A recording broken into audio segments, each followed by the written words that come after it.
pegangan ilmu.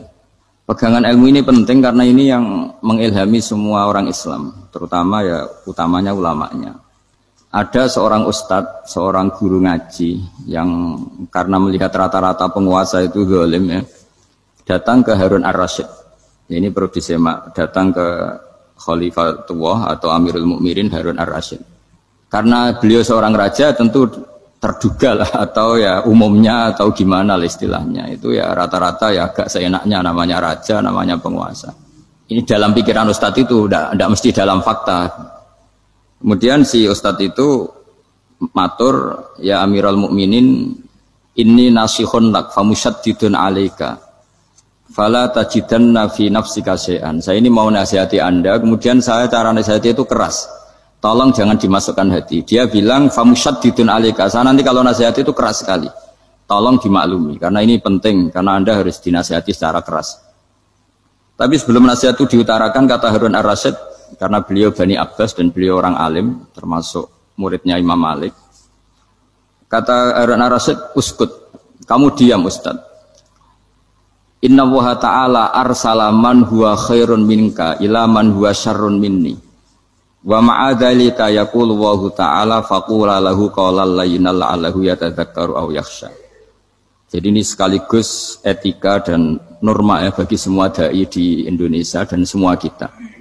Wahai Ustadz kamu diam. Allah Ta'ala itu ngutus orang yang lebih baik ketimbang kamu, yaitu Nabi Musa, ke orang yang lebih jelek ketimbang saya, yaitu ke Fir'aun.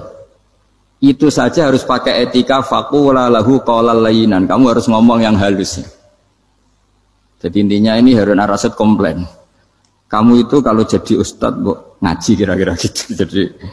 Jadi betapa baiknya orang dulu memahami Quran. Jadi Quran itu dibaca, kemudian kita mungkin baca terus jadi cerita, mungkin ada yang baca jadi perilaku, ada yang baca kemudian itu mengilhami, membentuk. Nah kira-kira itulah yang membentuk kiai-kiai alim di NU, di beberapa pesantren maupun orang-orang alim di luar NU. Asal apa ya ngajinya dan bacanya seperti kita, pasti seperti itu. Karena cara berpikir tadi. Sudah, jadi akhirnya si Ustadz tadi keluar dan minta maaf, anta a'lamu minni, ternyata engkau lebih alim ketimbang saya.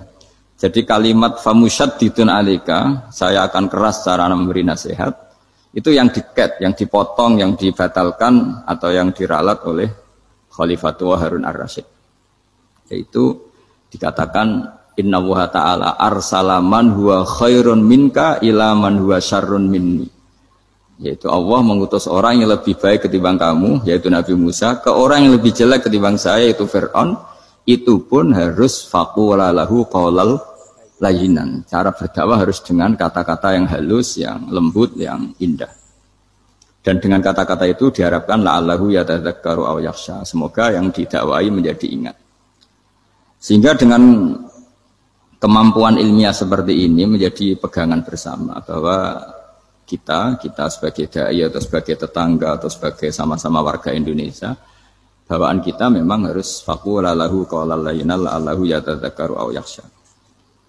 Kemudian dalam disiplin ilmu yang lain, halus itu tidak kuat.